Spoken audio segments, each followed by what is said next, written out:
మనం కార్యసిద్ధిలో ఉన్నాం. ఈరోజు శ్రావణ బహుళ చతుర్దశి శనివారం. ఈ శనివారం నాడు హనుమంతుని పూజించటం ద్వారా భరతుడు సకల విధములైనటువంటి శక్తుల్ని సంపాదించుకున్నాడు అని చెప్పి మనకి ఇతిహాసాలు చెబుతున్నాయి. ఈరోజు శనివారము హనుమంతుడు పుట్టినటువంటి వారం. హనుమంతుడు శనివారం నాడు పుట్టాడు. అందువల్ల హనుమత్ పూజకి ఈ శనివారం చాలా విశేషమైనటువంటిది. శని పీడ నివారకుడు హనుమంతుడు.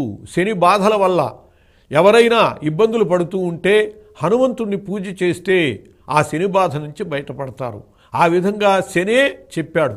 ఒకప్పుడు శని శివుణ్ణి కూడా పట్టుకోగలిగాను అని చెప్పి గర్విస్తున్నటువంటి దశలో నారదుడు చెప్పాడు, ఓ శనీశ్వరా, మీ బావగారైనటువంటి హనుమంతుడి జోలికి వెళ్ళక అన్నాడు. హనుమంతుడు శనికి బావగారే అవుతాడు. ఎందువల్లంటే సూర్యుని యొక్క కుమారుడు శని, సూర్యుని యొక్క కుమార్తె సువర్చల హనుమంతుని భార్య. అటువంటి హనుమంతుని జోలికి వెళ్ళొద్దు అంటే శని అహంకారంతో హనుమంతుడి జోలికే వెళ్ళాడు. వెళ్ళి నేను నిన్ను పడతాను అన్నాడు. ఆంజనేయ స్వామి చెప్పాడు. అప్పుడు ఆంజనేయ స్వామి సేతు ప్రదక్షిణం చేస్తున్నాడు. అంటే రామసేతువుకి రోజు ప్రదక్షిణం చేస్తాడు ఆయన. ఏదో నేను నా రామకార్యంలో ఉన్నాను, నా జోలికి ఎందుకయ్యా వెళ్ళవయ్యా అన్నాడు. కాదు, నిన్ను పట్టాల్సిందే అన్నాడు. పట్టాల్సిందేనా, అయితే పట్టు అన్నాడు. శని పట్టలేదు ఈయన్ని. ఆంజనేయ స్వామి తన తోకతో శనిని పట్టి తిరగటం మొదలుపెట్టాడు. ప్రదక్షిణాలు చేస్తున్నాడు.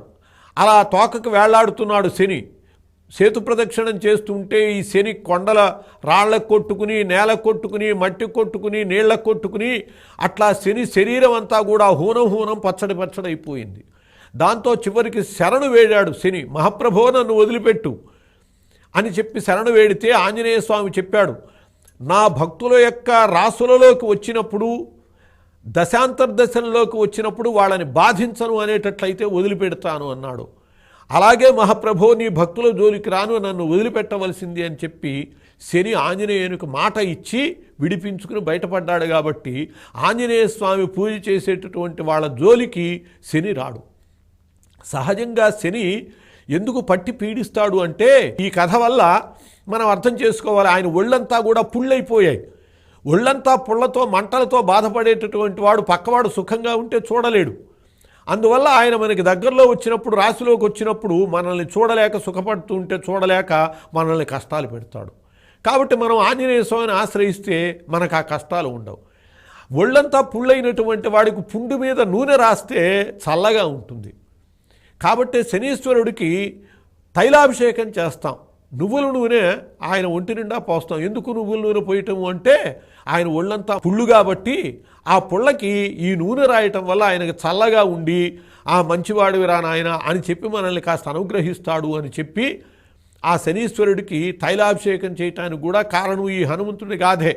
కాబట్టి మనం అంతకంటే విశేషంగా ఈ హనుమంతుని పూజ కనుక చేసేట్లయితే శనివారం నాడు ఆ శని బాధ నుంచి మనం నివారణ పొందుతాం. ప్రతి వ్యక్తికి కూడా జీవితంలో అనేక పర్యాయాలు శని బాధ వస్తూనే ఉంటుంది. ఏలినాటి శని అని చెప్పి శనికి మందుడు అని ఒక పేరు. మందుడు అంటే నెమ్మదిగా నడుస్తాడు. ఆయన ఒక్కొక్క రాశిలో గడవటానికి 2.5 సంవత్సరం పడుతుంది. చంద్రుడికైతే 2 రోజుల్లో చంద్రుడు గడుస్తాడు. గురుడైతే 1 సంవత్సరం పడుతుంది. అందరికంటే ఎక్కువ కాలం రాశిలో ఉండేవాడు శని, 2.5 సంవత్సరం. ఆయన మన రాశిలో ఉన్నప్పుడు 2.5 సంవత్సరము, మన ముందు రాశిలో ఉన్నప్పుడు 2.5 సంవత్సరము, మన తర్వాత రాశిలో ఉన్నప్పుడు 2.5 సంవత్సరం, మొత్తం 7.5 సంవత్సరాలు మనల్ని పీడిస్తాడు. కాబట్టి దీన్నే ఏలినాటి శని అంటారు. ఇలాంటి బాధ పడేటటువంటి వాళ్ళు ఆ శని యొక్క తైలాభిషేకం చేయటం, దాంతోపాటు హనుమంతుని పూజ చేయటం, విశేషించి శనివారం నాడు హనుమంతుని కనుక పూజించేటట్లయితే ఆ శని బాధల నుంచి నివారణ పొంది హాయిగా, సుఖంగా, సంతోషంతో జీవించగలుగుతాము అని చెప్పి పెద్దలు చెప్పారు. స్వస్తి.